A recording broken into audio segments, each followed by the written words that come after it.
What's up, everybody, and welcome back to the Caucus Challenge recap episode for episode 2. Tonight, we have new guests with us, and we have someone returning from last week. But if you haven't, warning, there are going to be spoilers in this recap. So if you have not watched episodes 1 and 2, go on our page, watch episodes 1 and 2. You don't want to miss it. The season is just getting started. But before we get into the recap, I'm going to introduce the guests. So we have Sivo returning tonight. How are you doing, Sivo? Hey, doing good, doing good. Excited to be back. Thank you for being here. Tonight we also have Jason with us. How are you feeling tonight, Jason? Feeling good, Dre. Thanks for having me. Can't wait to talk about the episode. Thank you for being here. Appreciate it. And last but not least, the veteran that didn't get the best experience his first season is here, Steven. How are you tonight, Steven? We are fantastic. Can't wait to recap this episode and give all of my insight into the things you didn't see in the episode and the strategy and everything. I'm excited to get into it. I'm excited to have all of you guys here, and I'm ready to get the behind the scenes and all the stuff probably the viewers didn't see, maybe I didn't even catch. So we're going to get right into it. We start episode 2 with another daily challenge. Amir just went home. A rookie was just in the first elimination. The rookies just won the first daily challenge. You know, there's the pack twist, the natural selection twist, all these different things going on in the game on top of you guys playing in a blizzard. Jason, what was that like coming into this game in the middle of the winter? I'm no stranger to cold, growing up in Philly, being in cold places when I was in the Coast Guard, but competing in the cold is definitely difficult. It does stuff to your lungs, to your bones. I mean, my fingertips were frozen, my feet were wet and cold. So it definitely adds an extra layer of complication to the competitions, but it did look badass on the show. It definitely did look badass. Steven, how was it for you? I know you've played a couple Survivor games. Have you ever played a outdoor game, or was this like your first time outside? I know you played Caucus, but we played in the middle of summer. So how did that feel compared to your first season?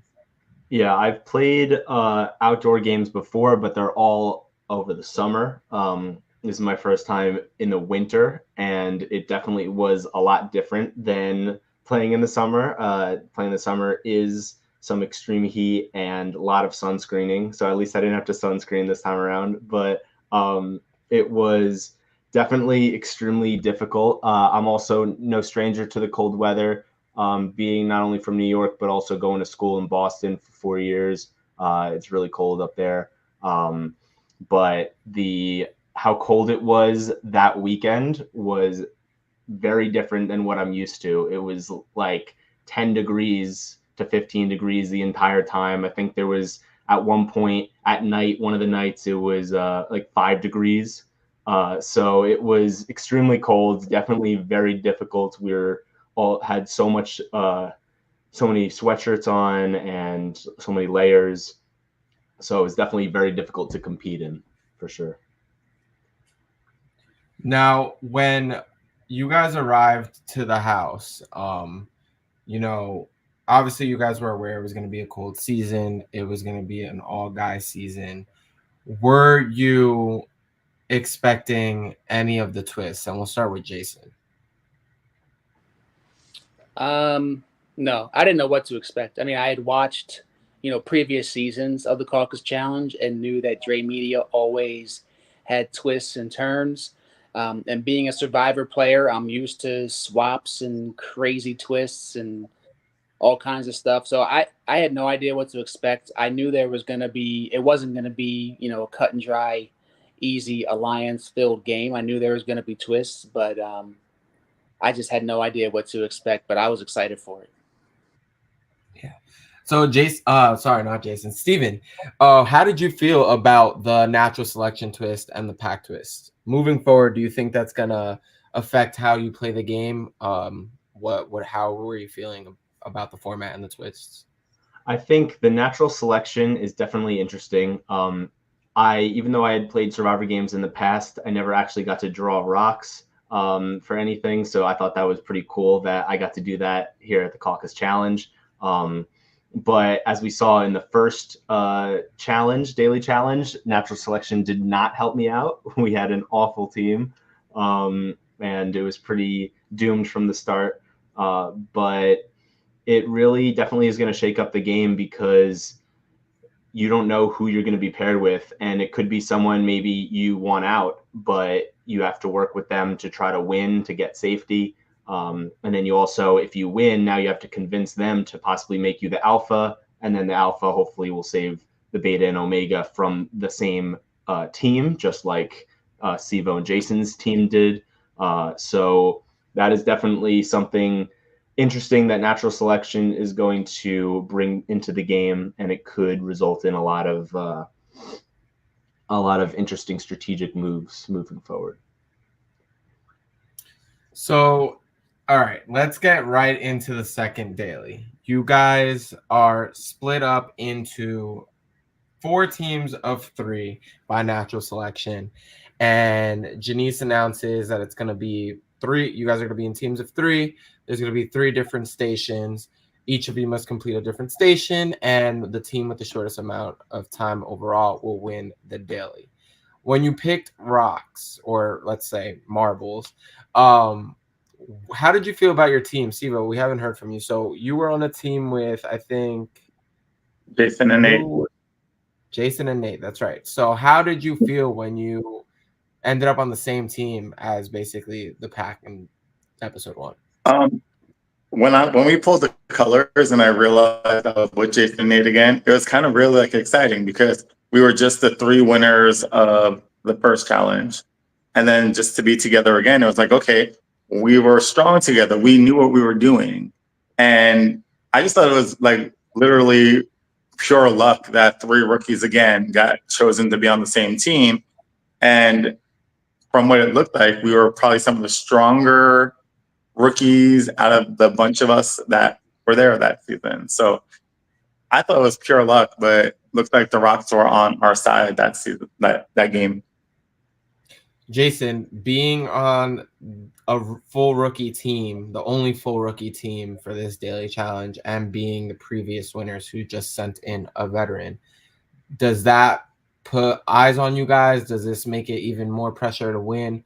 What was going through your mind when you saw your team? Yeah, 100%. I mean, I'm a competitor, so I go into every competition assuming I'm going to win. Obviously, I don't always win, but that's my mindset. So when I drew the rock, and the first thing I did was look at Nate in his eyes, and he looked at me in my eyes, and we showed each other the rock, and I just saw his smile, and I smiled, and then we saw that Sivo had it. I was confident that whatever it was, we could go in and do it. I mean, obviously, we knew we had the three stages. We see later. I'm confident in my eating. I'm confident in Nate's physical ability, and I know that Sivo is very smart. So I was really confident, and also realized that we had to win, or else we were definitely going to be targets that round.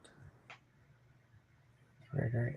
Now, Steven, your teammates were Joel and Clay, and there's a clip of Joel saying, I'm on the team. We're doomed because I'm on a team with Steven, who can't eat Oreos, and Clay, who can't even eat coleslaw.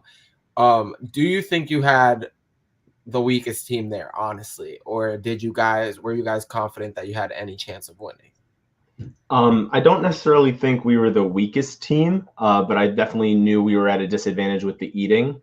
I know Joel said Steven threw up from Oreos. If you remember back, I finished my Oreos in time. So, and that was a lot of Oreos. So I did well in that. That was not something I did not like. I like Oreos, but in general, I'm a picky eater, even just with regular foods that everyone loves. So I knew that whatever concoction Dre was going to cook up was definitely going to be absolutely disgusting, and I'd probably end up throwing up and giving our team a penalty.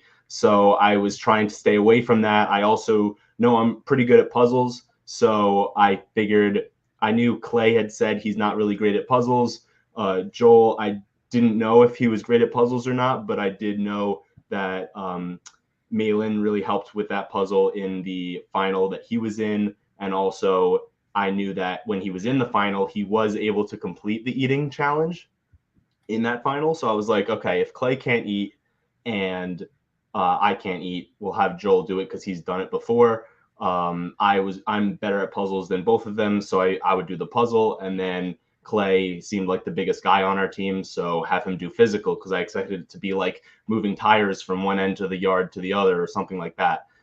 So I thought that would put us in the best position to win, but definitely figured we had one of the weaker teams because I saw some of the other teams and they were stacked in having an area where each of them would probably succeed in. But yeah, with that puzzle that I had to do, when I found out it was that Survivor puzzle, I got so excited because I knew exactly how to do it in probably like a minute or two.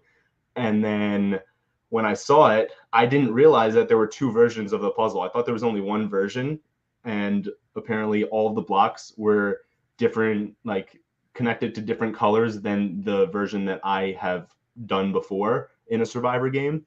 So I didn't know what the strategy was for it. All I knew was where the pieces were supposed to go. So that definitely made it much harder for me to do that puzzle.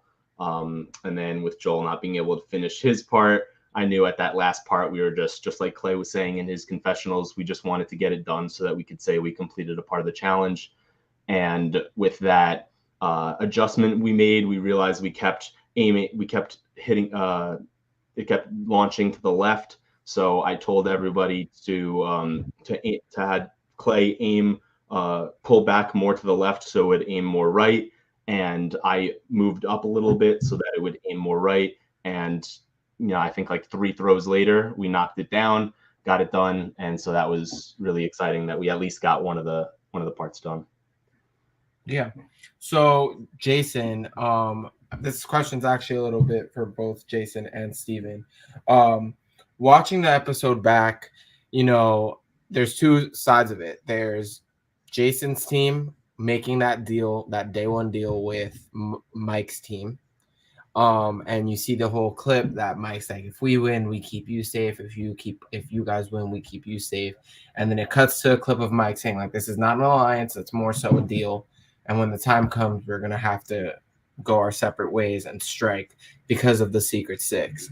Now, my question, it's a 2-part question. So my question for Jason would be, in that moment, do you have any suspicion that there's a Secret Six, that there's this majority strong secret alliance, or are you really believing in this round one, day one deal that you have going on with the vets?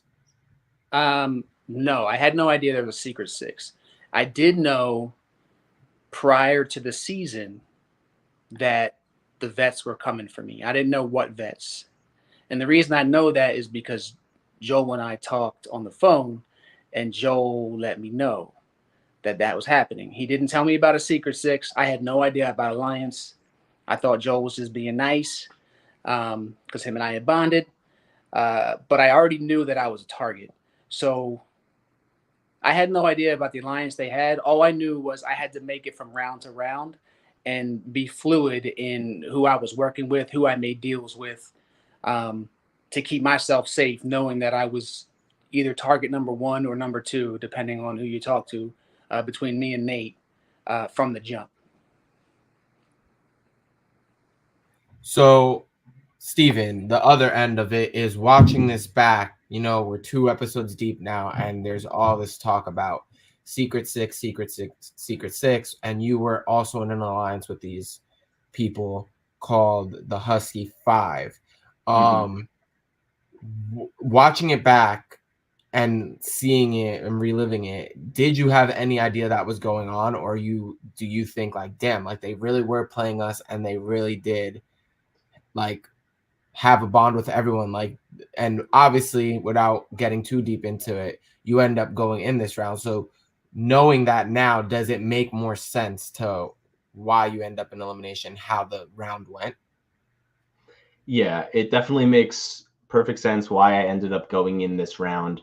I I had no idea that there was a secret six, so they did an amazing job keeping it a secret.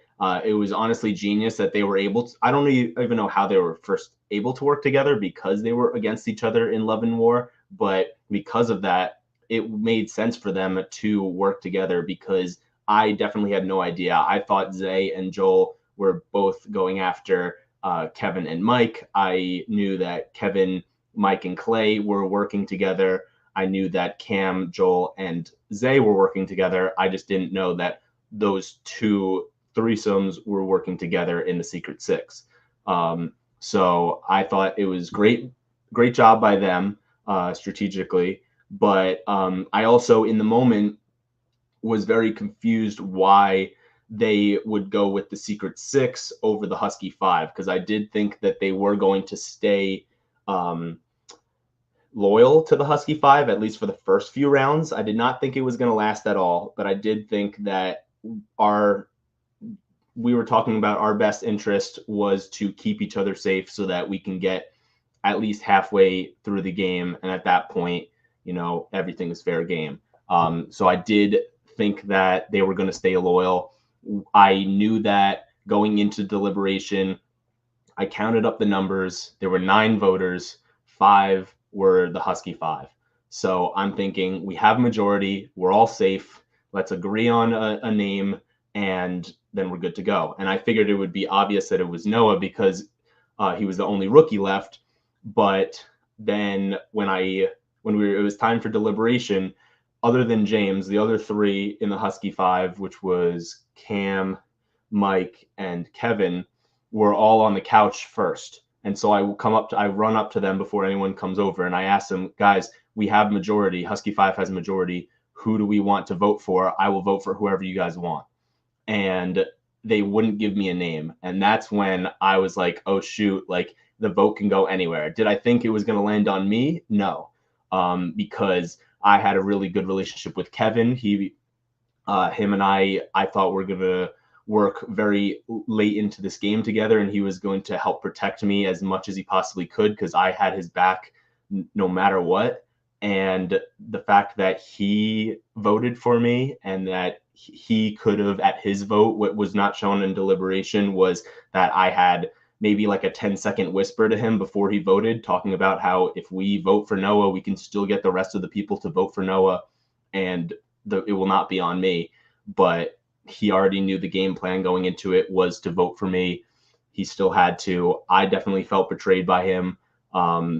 But, that's just how the game goes. And I ended up going in. I ended up, what some people might be confused about, is I voted for Clay that round.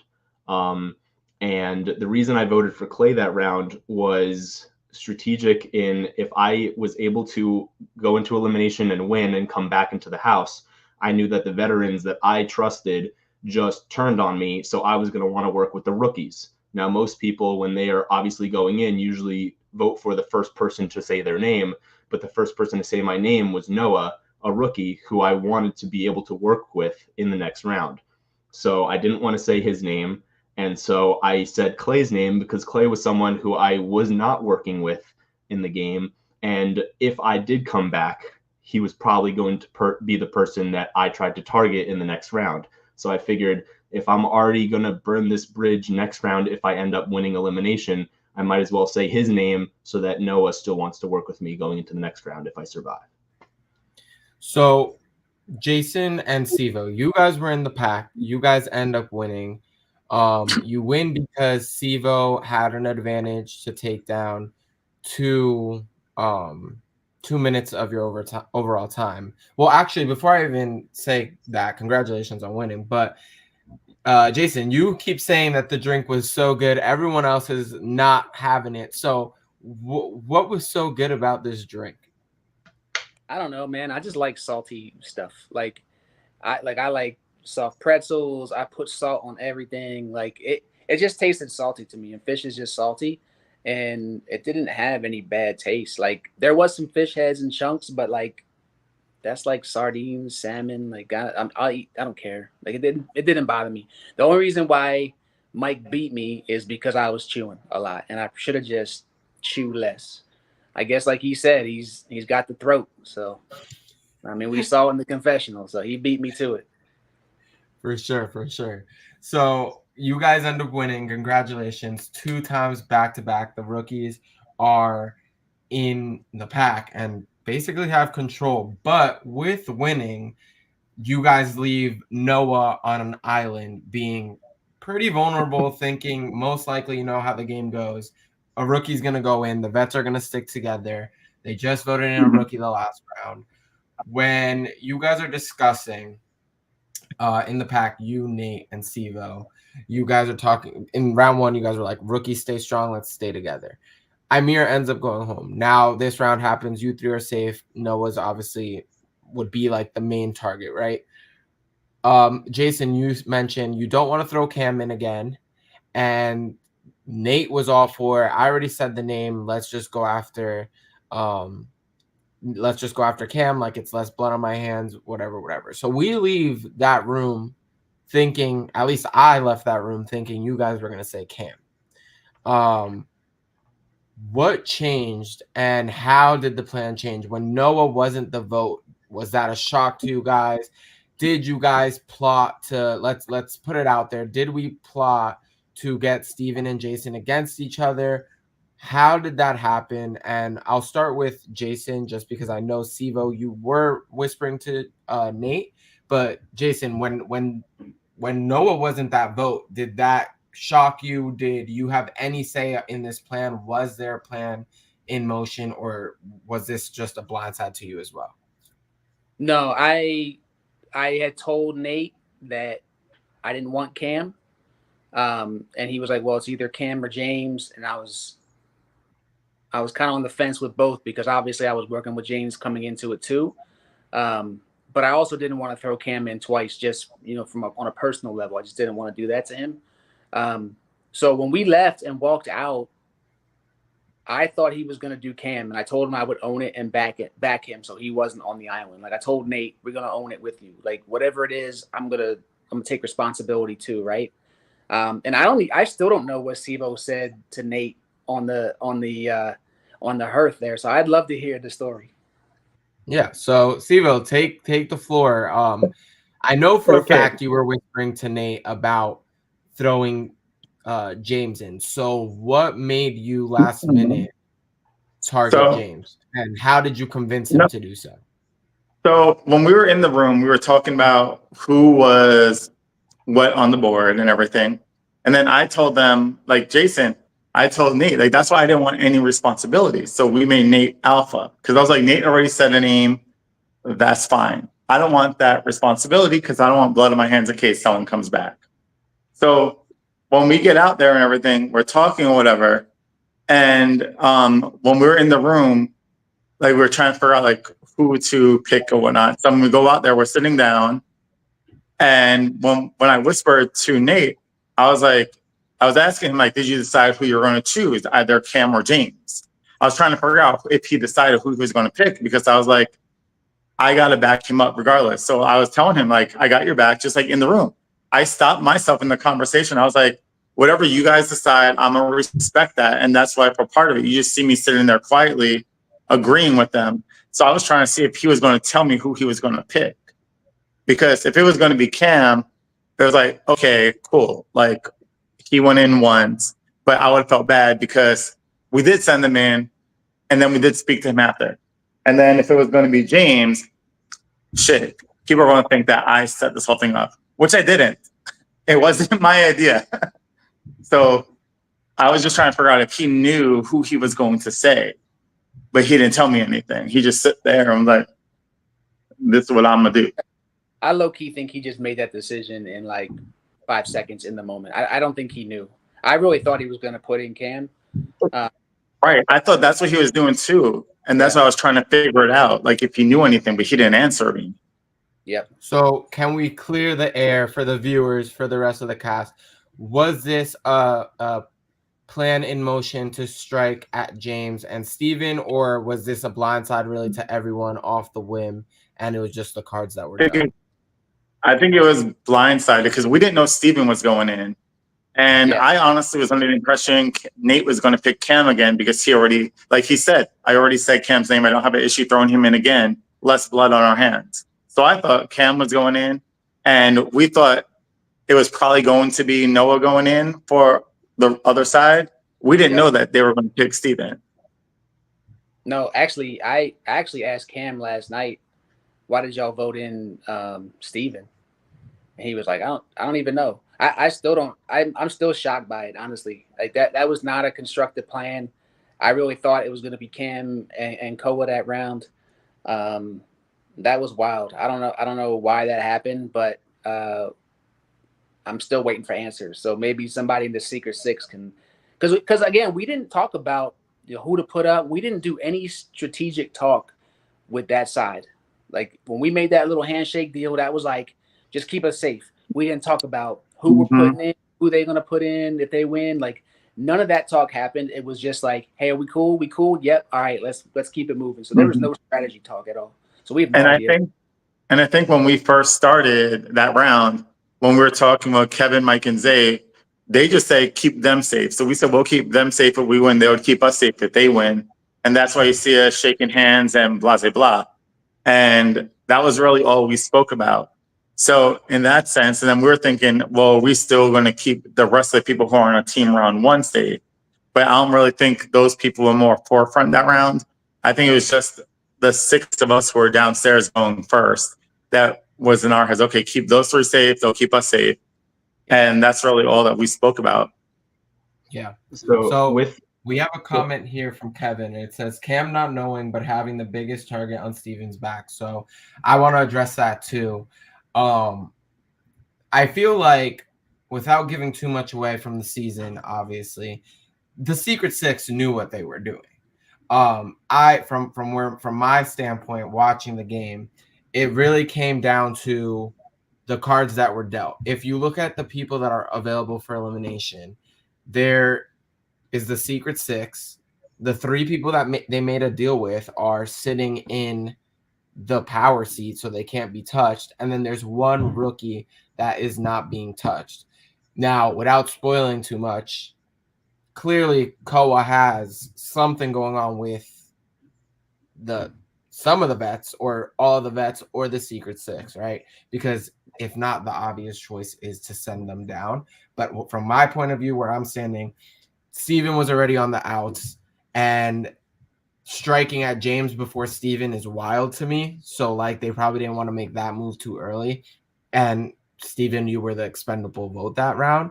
We also have another comment from Kevin saying, what happened was Koa was our secret 7th member. So we saved him over Steven because we knew Steven was getting targeted from the 6, not by me, but definitely by the 6. That wasn't a secret, Kev. Everybody knew Koa love with Kevin and his alliance, whoever his alliance was. We didn't know that was the Secret 6, but everybody knew Cole was running around with Kevin. It was not a secret. I knew before the game started because that's the only person he wanted to work with. Yeah, because you guys are speaking about it, so it's fine. But like from a viewer perspective, I don't think it's been that obvious. Like Koa is with Noah is with these people.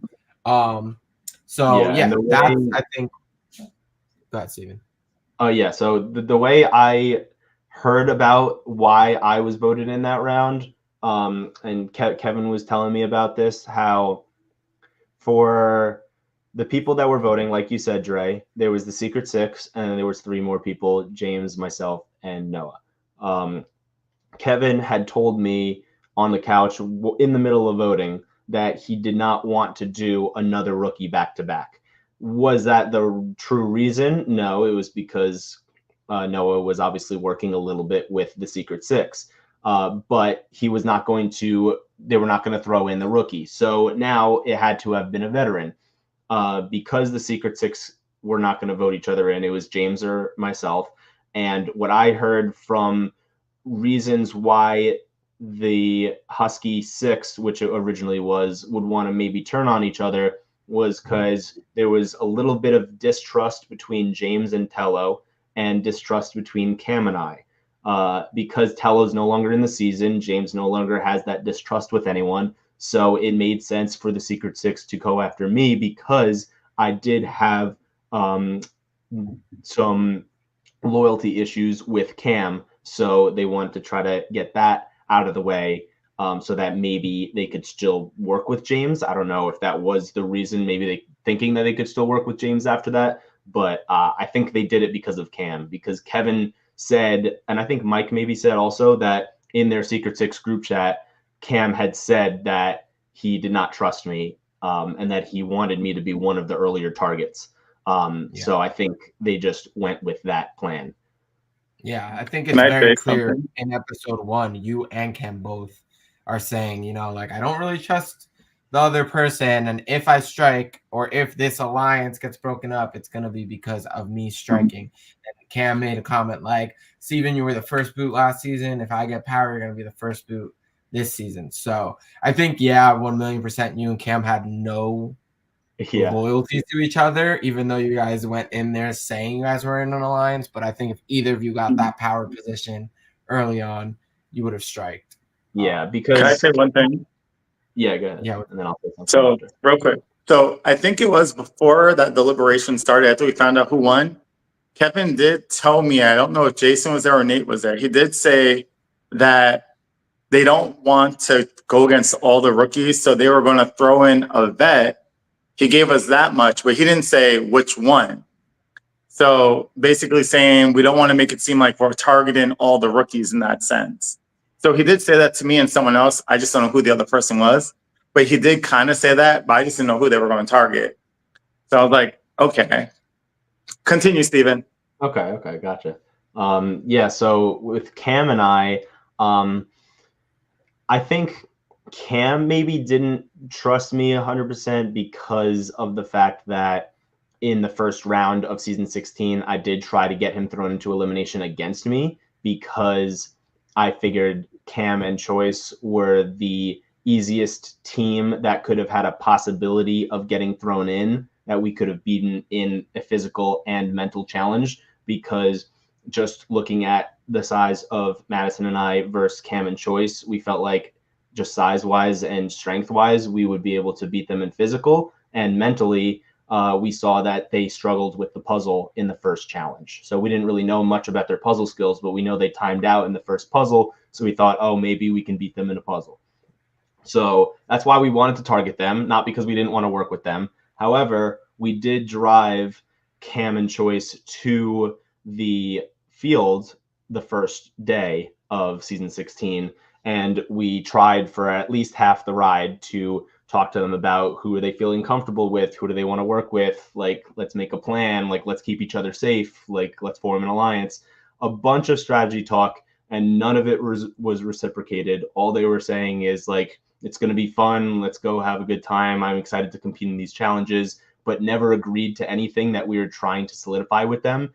And we were the only two rookie pairs, so I figured it'd be obvious we'd work together. So it'd be obvious for them to just say, yeah, absolutely, we'll keep you safe. But they didn't give us any inclination that they were going to try to keep us safe. So that automatically made me not want to trust Cam in season 17, because he never tried to solidify anything with me when I tried to solidify something with him. So that was the main reason I was going after him. And I feel like he was probably going after me because I tried to target him in round 1 of season 16. He also never reached out to me preseason going into 17, and I never reached out to him. So we kind of, just from that, we probably kind of knew we were not going to be that close. The only talk I had with Cam was in the Husky 6 group chat. Yeah. So, all right. So the episode obviously ends in a cliffhanger, and we get Steven and James down in elimination. At this point in the game, from what I'm hearing from everybody, this was a complete blindside to literally everyone but the Secret Six. So where do you move? Like, how do you maneuver moving forward in this game? We'll start with Jason. At this point, like, I know you said, like, oh, nobody, like, we didn't discuss who we were going to throw in, blah, blah, blah. But, like, is this like an open door for the rookies to work with the vets, that 2 vets are down there? Is this good for your game? you know, Steven and James were both in the Survivor Alliance you had going on. So is this beneficial? Is this an indirect hit towards you? How are you feeling, and where do you go moving forward? Yeah, I mean, we did have the Survivor Alliance, but there was already talk in the house about it. So it was kind of a black eye on me as a rookie at that point. I did still want to work with Steven and James, but having one of them go home is definitely better is better for my game because right now I'm a target with Sivo and Nate, but I have probably one of the best Caucus Challenge players in history, telling me he wants to keep me safe, and that's Kevin. So at this point, it sucks, but it's probably better for my game. And then, I still don't fully trust, the secret. Well, I didn't know the secret six, but I didn't trust Kevin, Mike, and Zay at the time fully. But I had to maneuver. So I thought this was probably still a good round for me. And then hoping I can either get in power next round or, just kind of play on that. Hey, we kept y'all safe the last 2 rounds. Keep us safe type deal. Yeah, Sivo, who's better for your game to stay in the game? Like, obviously, James and Steven are both veterans, but if without spoiling it, who do you prefer to come back and why? If you guys watch, you already see that I don't really have anything against Steven, and you already see that James and our past history. So I would say better for my game. I would hope Steven comes back because I feel like there's potential there to work because he don't know me, I don't know him. And as for James, he's already targeting me. He doesn't like me. He made that very clear from the very beginning. And let's talk a little bit with Steven. You're going into your first elimination of the season. Not the first elimination, but the second. Where do you go, coming back into this game if you win? And how does it feel having to face off against a friend and your number one ally again?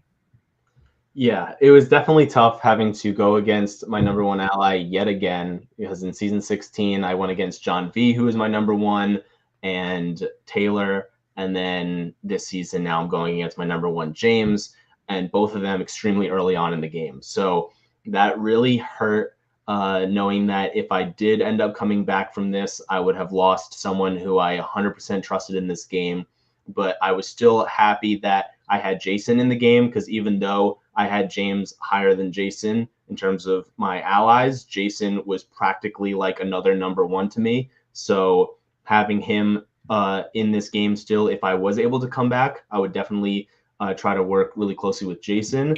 Also, the fact that the veterans just turned on me, I definitely, if I was able to survive this round, wanted to work 100% with the rookies and become pretty much a rookie in the game and try to get them as far as I possibly could in the game. Hopefully we can turn the tides and get veterans out. So that was what I was originally, if I do end up surviving, that's what I would like to do. I also, even though my Husky 5 did turn on me, I still had a good individual connection with Kevin, and I knew Kevin was a really big player in this game, very powerful, and could definitely help sway votes. So even though he did vote for me, I felt like it wasn't his doing on why I was specifically the vote.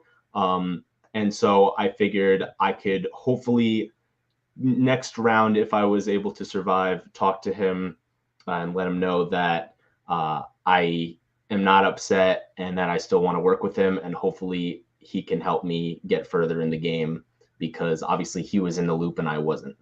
And then with Sivo, I felt pretty good with Sivo, because him and I were both in my car on the way up to season 17.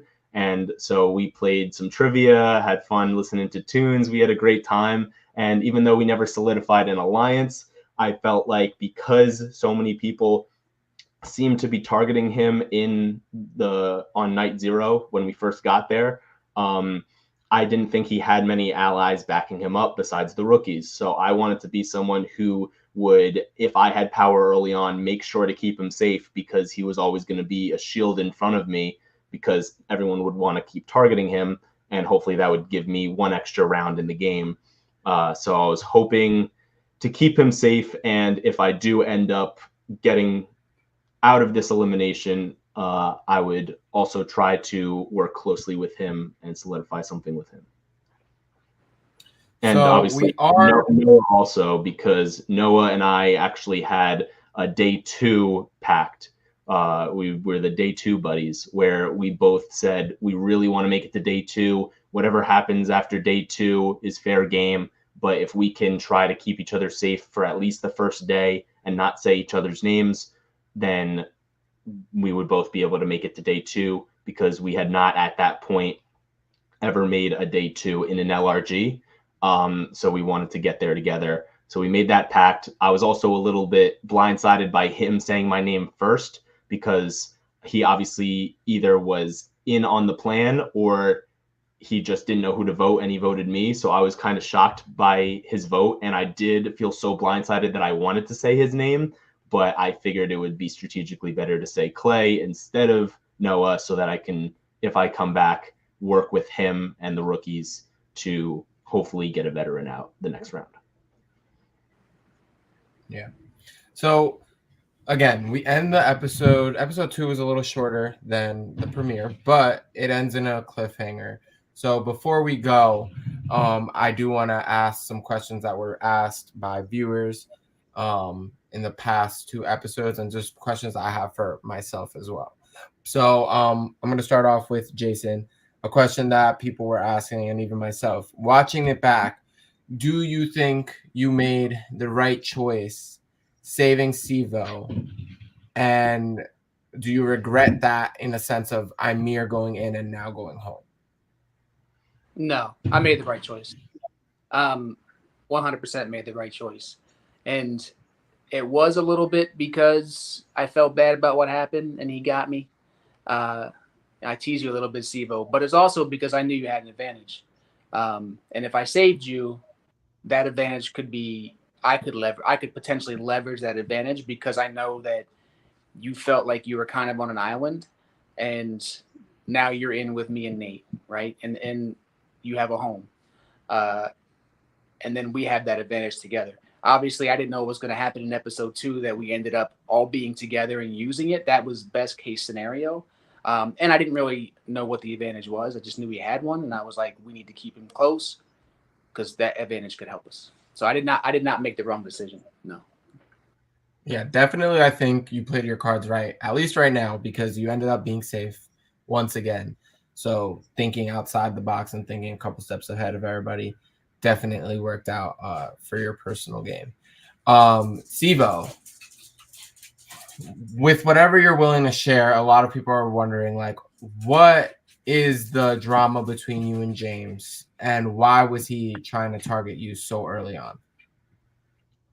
So a long, long time ago, me and James played a game called Mayhem Manor. My first LRG ever.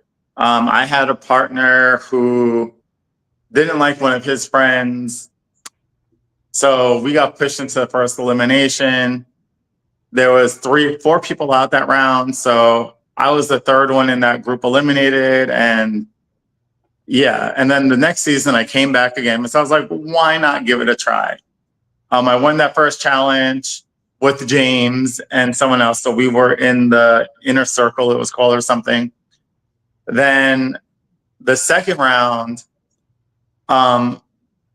myself, one of my friends, Jerica, and someone else got voted in. My friend got eliminated, then me and Jerica tied and got eliminated together. But the way me and my friends were talking to each other, we talk as if we were still home. We weren't trying to pretend we're different people in front of everybody. So we were still talking like, what up, have fun, like making fun of each other, calling each other names, doing what we do best, or whatever the case was, just having fun. he took that one way, and he started coming out. He like coming out of his space one time to me. I said something back, and so I was like, whatever, fine. And then fast forward to when we got casted for 17, they was reaching out to the rookies like, oh, I feel like a rookie too. I haven't played last season and blah, blah, blah. I want to reach out to the rookies, work with the rookies, blah, blah, blah. So I told Zay, based on my experience with James, is I couldn't trust him based on personal experiences. They took that, flew all the way to Nevada to tell James, hey, Sivo's telling everybody that you're a snake and you can't be trusted. Mind you, I told one person, that one person told other people. So coming into the season then, I did text James beforehand. We did say we're going to try like pushing it under the rug or whatever the case was. But I knew from past history that you can't believe that shit. So that's when Amir came up to me saying, oh, I'm hearing your name. I was like, let me guess, it's from James. He kind of just shook his head and ran off and said, you didn't hear from me. He said, don't tell anybody. So I really wasn't thinking there was going to be that much beef until people are like, oh, yeah, he's saying your name. And so I was like, here we go again. But yeah. So it's not really drama, like no physical fighting or anything. It's just petty LRG drama that carried over and crossed games and stuff like this. And it's like, I don't want to cross games. I don't want to cross seasons. I don't want to cross anything. So except the street when I'm trying to go to the store, but just like breathe, Yeah. So Steven, coming in, you are probably the most unexperienced vet.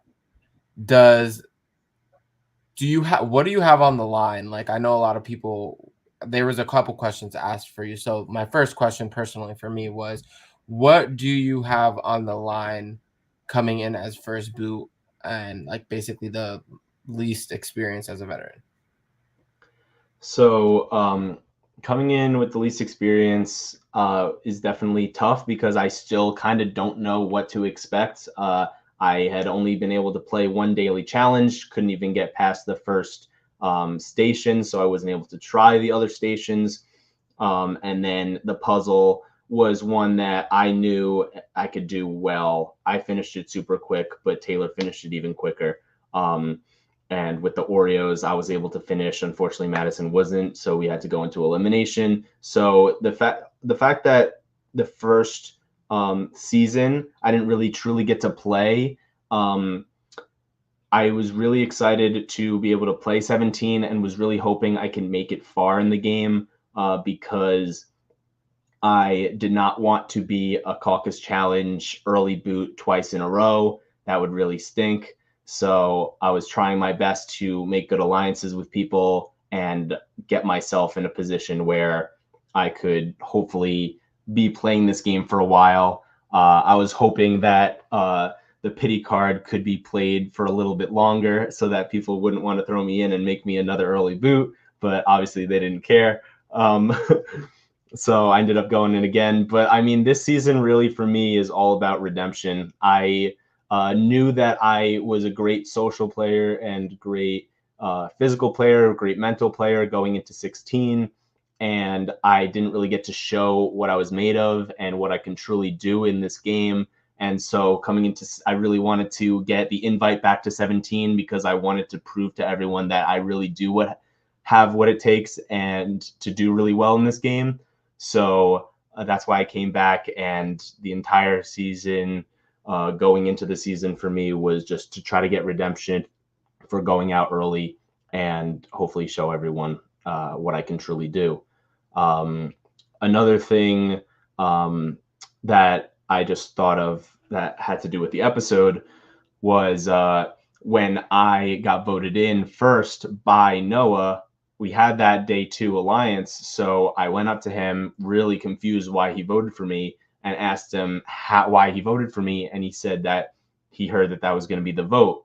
And I was like, well, how'd you hear that was going to be the vote? You didn't just like somebody whispered it. He said somebody whispered it to me.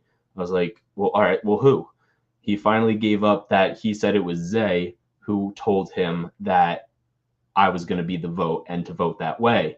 So then because Zay at this point of the game is also, in my eyes, one of my closest allies, because I told him how much I enjoyed watching him in Love and War, that I thought he seems like a really cool and genuine dude, and I wanted to get him as far into the game as possible, and I would always try to keep him safe.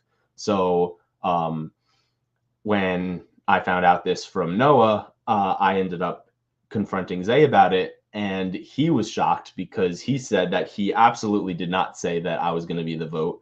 And so this kind of caused, I feel like, a little bit of distrust between Noah and Zay. And I was hoping that, and I was telling Zay that I 100% believed him. I was telling Noah that I 100% believed him, hopefully so that if I did win this elimination, then I could come back into the house and hopefully they would not want to target me anymore, and that they would still feel comfortable working with me, that the Day 2 Alliance could continue, and that Zay would still trust me because I still wanted to keep him in the game as long as I could. So yeah, that's definitely, I think that definitely plays a role in what's to come this season. My next question for Jason was, what was said in this conversation with you and Joel preseason? Like how did that conversation go? At this point in the game, like, you know, in episode 1, we see that you're working with him. He talks about how he wants to work with you. So what was said and how did that conversation come about? So I had texted Joel probably, you know, probably like a month, maybe a couple weeks before we filmed. And I just reached out and said, you know, I really enjoyed watching you, you know, on Love and War, and you're a great champion.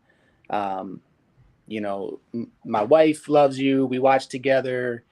And I, you know, I just kind of reached out and was just kind of talking to him. Never asked him for anything else. Just kind of let him know, like, yo, I think you're pretty cool. And then he just texted me. We like text a little bit back and forth, and he texted me. He was like, I gotta tell you something. So then he called me, and that's when he told me. He said, they're coming for you. And I was like, who? He was just like, the vets. He didn't say any names. Never told me about Secret Six. Never exposed any alliances. He just said they're coming for you, so you better be ready. And I was like, well, I appreciate that. And I really think that Joel, because him and I connected, like for real on a personal level, I think he was looking out for me, but also didn't want to expose his game. But he was leaving himself open with options, which that's what champions do, right? He's a smart player. So, you know, I'm very thankful that he reached out to me. So I had that on my radar. And, you know, Joel and I are still friends to this day. Can I say, which I didn't say during the game, I had gotten a message a few weeks prior that people wanted to see you versus Nate in an elimination. But I didn't say anything because I didn't know if it was going to be true or not. Thanks for sharing. So I was like, I heard that people were like coming, but then I didn't think it was true because I thought it was just like going by the he said, she said. So I thought, okay, I could just push that away. And so I didn't really think anything of it because I was like, you know, people are going to say stuff, so you would like work with them, you know? Steve, we're in the pack for two straight weeks, and now we're in alliance, and you can't tell me that? Come on, Explosive-O. Come on. Yeah, I remember Jason had told me that, for saying that Ymir had told him that they wanted to target you and Nate first, because you guys are both strong competitors. And so that definitely worried me because I didn't want you going home early. So I was trying to make sure that the Survivor Alliance could stay intact and that hopefully the Husky 5 would not target you guys as the rookies first, and hopefully the rookies that were not in the Survivor Alliance. Why wasn't I in the Survivor Alliance? I came in second place in the Survivor game. Yeah, I didn't know that. No. I only included the people in the Survivor Alliance that I knew played Cam, I'm Survivor. not lying. I got receipts. Yeah. Joel was like, I played Survivor once. Like, why wasn't I included? And I know Clay played Survivor once. I was like, yeah, no, you guys aren't Survivor players. You just played Survivor. Like, we are I did Survivor. one Survivor game. Yeah, you did one Survivor game. We wanted the Survivor players. So Yeah, Cam, I'll send you the receipt. Question that we had, Cam said, show the receipts. A question that the viewers asked for Sivo last episode that I didn't get to ask was, how long into your breakdown did you decide that it was going to become strategy? So was it strategy? Was it actually, were you drunk? Like, let's clear this up, because I don't even know the truth at this point. No, Beyond, I was not drunk because all my alcohol I've been pouring into my water bottle. Amir drank most of the alcohol. I only had that one first shot. Then the rest of it was just Diet Pepsi. I just kept adding into there. And then, so in the beginning, when I was walking outside, when I first went out, it was just me. And then I kind of like looked over, I saw Sydney, and I was like, here we go. And so then first I had a conversation with Joel and Clay outside before other people came outside. And then when other people came out, that's when I just started going up with random things. And I was like, I need to figure out something to do to just like, you know, like get me like out of like the whole, forget people about voting. Like, let's make them like, okay, let's think about a different way. Like, it's supposed to like, oh, we're going to vote him. Think of something different instead of voting him. Be like, oh, he's crazy. We should keep him around. He might be a fun time. But clearly that wasn't their thought processes either. So I was like, I mean, Cam, go home. You fooled some people. It got you past round one. And listen, the game is the game. So, what's it called? Yeah, I think that it's going to be very interesting to watch all three of your games play out. Hopefully, Steven, we get to see a little bit more from you. But was there anything you guys wanted to address from the last two episodes that maybe wasn't seen or that took you by surprise? Yes. Yeah. You can go first. I'll go second. I just said, like, when I decided to play the advantage, as soon as I saw that it was me, Nate, and Jason, when we were going into it, we were thinking, like, should we use it? And we were hesitant a little bit. But then when I found out who we were going against and that there was a puzzle involved, I was like, we should use it, because worst case scenario is we just get the time taken off ours and we may actually win. So it couldn't hurt. And then when it actually happened and we ended up winning by about 30 seconds, it was like, all right, it was a good call. It was more strategic because I was like, I don't know what kind of puzzle it's going to be, so I don't know if I'm going to be the best at this puzzle. But I know I am good at puzzles in general. I just never seen one like this. It was like a little building blocks, like Legos almost to me. I was like, oh, just play with it. And Steven? Yeah, there was something in episode 1 that a confessional that didn't get aired that I wanted to address because I thought it was very funny. In round 1, the third round of Cam and Amir's elimination, in the third column from the left, there was only one piece in there. And if Amir waited for Cam to put a piece in first, and then Amir put another piece in after, he would have had an immediate 2 connect 4s just from that one piece. All he had to do was not put a piece in the third column, and he had 2 guaranteed. I saw that, and I go to Joel like, hey, like, do you see that? If he drops it in, then he doesn't get the 2 connect 4s he could get. How much do you want to bet that he doesn't realize that and makes the wrong strategic move? And Joel was like, $5. And I was like, all right, deal. We bet $5. Of course, literally like 3 turns back and forth later, Amir puts it in the column when he was not supposed to. He completely missed out on 2 connect 4s. So even though my ally Amir ended up getting eliminated, at least I won $5. So that was pretty funny, and I was actually pretty hype that I won the $5 because I knew Amir was definitely going to lose that. I mean, not for nothing. It looked like he never played Connect 4 a day in his life. He didn't. I mean, he said he hasn't played in a while, but he told me he had never played. So I'm here. Leave that man alone, okay? Leave that man alone. All right, I got one question. I got something. Joel said, hold on, Jason, before you go. Joel said, what's your Cash App? Because he owes you, Steven. Facts, he has not paid me yet. I didn't want to bother him about it, but yeah. Dirty. Cash App. Hi, Joel. $, Steven Lupo 9. Give me that money. Just give me my money. All right. That's what you gotta say, Steven. All right. So my question is, in this episode, after Janice told us we won, and this is more for Sivo, because I don't remember deliberating. I remember you just nominating Nate. Like, you didn't even ask me, I don't think, if I wanted to be alpha. You just said it, right? Am I tripping? No, the three of us were sitting there, and I turned to you and I said, "Should we pick Nate?" You shook your head yes. So I said it's going to be Nate, because I think Nate wanted it to be me because I used the advantage. But then I didn't want that blood on my hands. So when I looked at you first, because you were on one side of me, I said it should be Nate. You said yeah. So then I said Nate.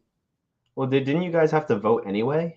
Like, how did it just, like, was it just Sivo So yeah, saying? so then Nate picked me as the alpha and I picked Jason as the omega. I mean beta omega. How did Nate get picked as the alpha without a vote? We just came to a consensus. Okay. Yeah. Okay. All right. I forgot that, probably because it was public, so I was just like, yeah, whatever. I just wanted. I don't remember us actually deliberating over it. And in the episode. Yeah, no, that one was we didn't really deliberate that one. We just kind of were like, let's just do it. Yeah. Well, that leads me to two questions before we wrap this up. Jason, would you have liked to be out for that round, and who would you have sent down? I would have wanted to be alpha, and honestly, I probably would have took a shot at Kevin. Just because, go big or go home. Like, literally, like I said, I respect Kevin so much. He's a legendary Caucus challenger, and you always want to beat the best. So if you can't, you don't deserve to be there, in my opinion. So I would have took a shot. Plus, I knew he was like talking to everybody, especially after the Koa and Steven thing, and I was like, this man is well connected. And Dre, there's two other quick things that I wanted to say. One is when James got thrown in, I was very confused because I thought it was obviously going to be Cam because Nate was alpha and had just thrown in Cam. So I go up to Nate and also Jason, because I thought Jason would have tried a little harder to not get James put in since we were in that Survivor Alliance together. So I was confused by both of their choices, and I go up to them and ask why James, and Nate said it was because he thought that James would be the best chance for me to win an elimination. And I was like, did you not watch last season? James was a beast in elimination. He thrives in elimination. Like, this is literally the worst person you could have put against me. So I was definitely annoyed because I knew there was no way that was the true reason, and I didn't know why Nate was trying to make up that reason, but I guess they just wanted to keep the reasoning behind James like a secret. And I think, I don't remember when Jason told me this, but I think it was like right then and there also saying that he heard that people were talking about the Survivor Alliance and he did not want to be associated with that. So he was not trying to get James thrown in, but was not trying to protect him, because if James did get thrown in, at least there wouldn't be much eyes on the Survivor Alliance. That's true. That's true. Yeah. Okay. So that's that. And then also in the first episode, when Ymir was getting voted in, I knew it was between Ymir and Zay, and just based on the amount of veterans in the vote, I just had a very good feeling that it was going to be Ymir. And even after a bunch of people voted, it was pretty obvious it was going to be Ymir, so I knew he was going in regardless. But because he was one of my close allies, he was a Survivor player that I was trying to protect, I did not want to say his name. I knew I was going to, but I knew how heated he already looked from the people voting for him. So I wanted him to still trust me and not think I was behind it and want to still work with me if he did come back. So you saw that I took an extremely long time to vote. And the reason I purposefully took forever to vote, knowing I was going to vote Imir, because I wanted him to know that it was a really hard decision for me, and so that he could continue working with me if he came back.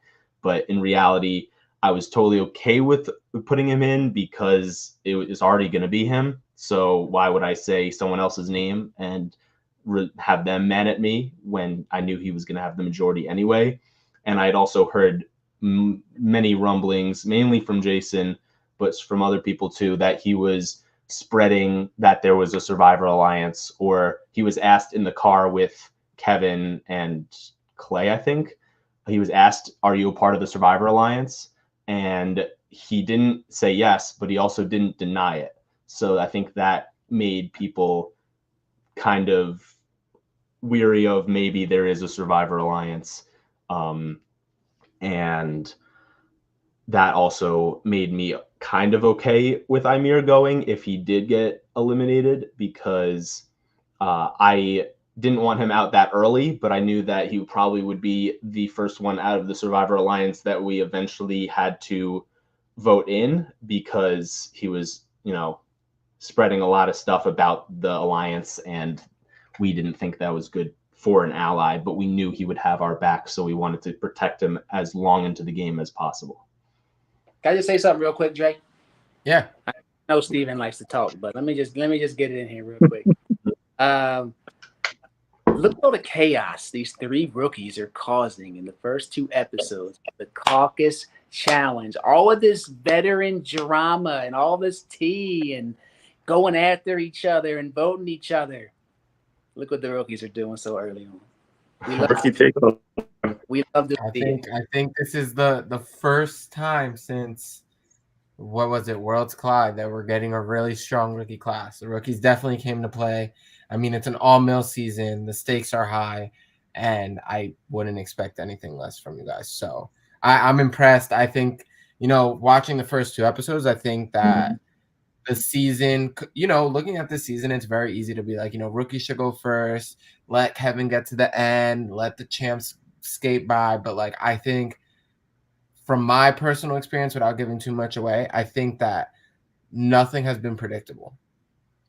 And I think that like having the three rookies win the first daily, the format, the same three rookies win again, a veteran versus a rookie in the first elimination, two veterans in the second elimination, like nothing has been like, oh, I saw that coming.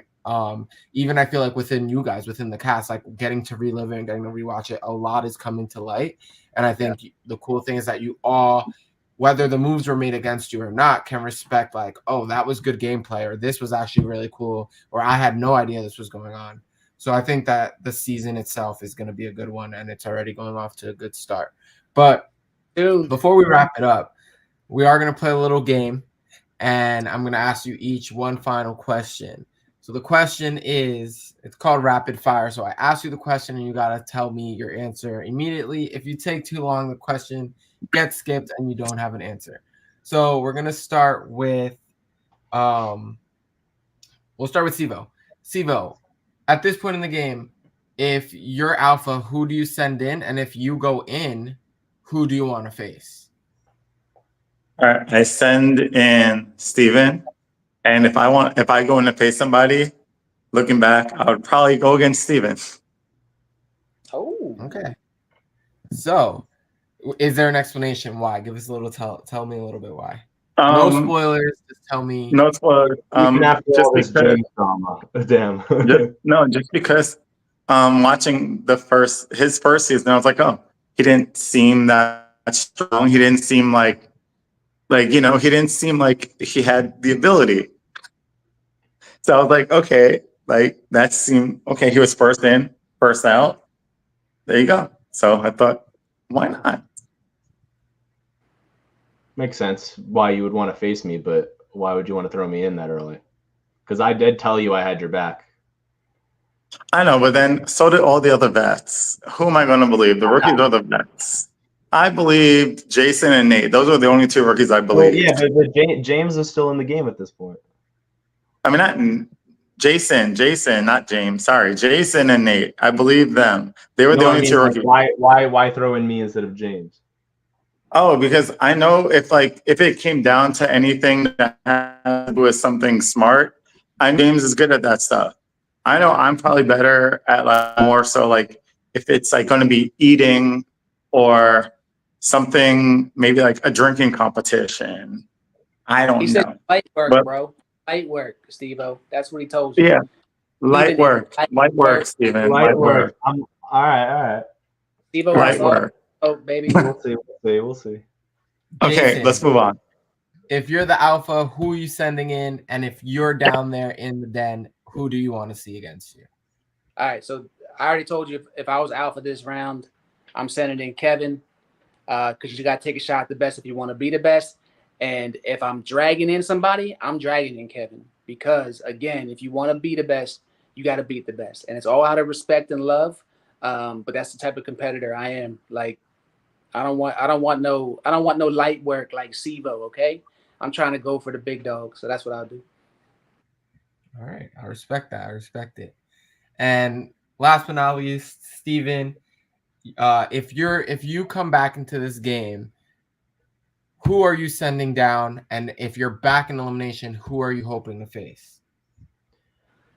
If it was after this elimination, if I get back into the game, I would probably send in Cam and go against Cam.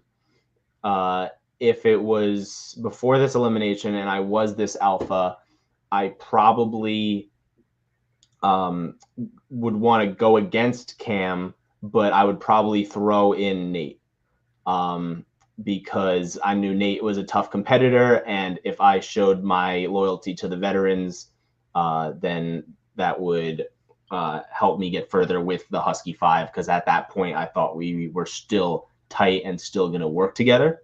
Or I would have thrown in Joel because at that point in the game I was not working with him. So and he also was only tight with Zay, where I don't think Zay would have been that upset with me to the point where he would like purposely want to target me.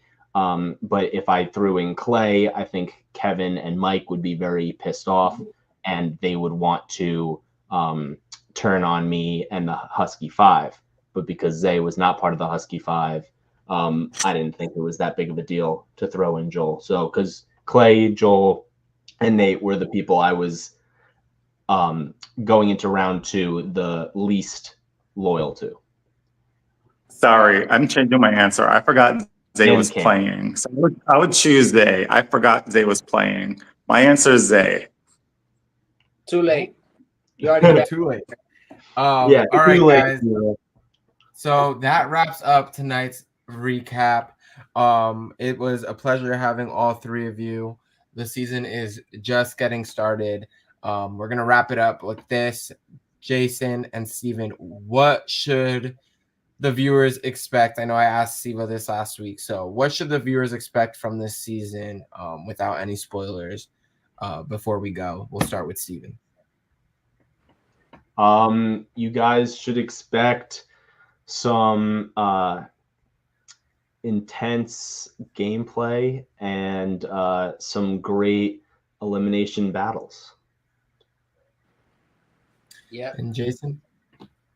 Literally expect blood, sweat, and tears.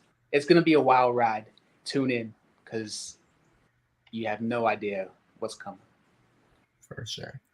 All right, guys. Thank you all again for being here. I hope you guys had a good time. I appreciate all the honesty, all the answers, all the back and forth. Love it, love it, love it.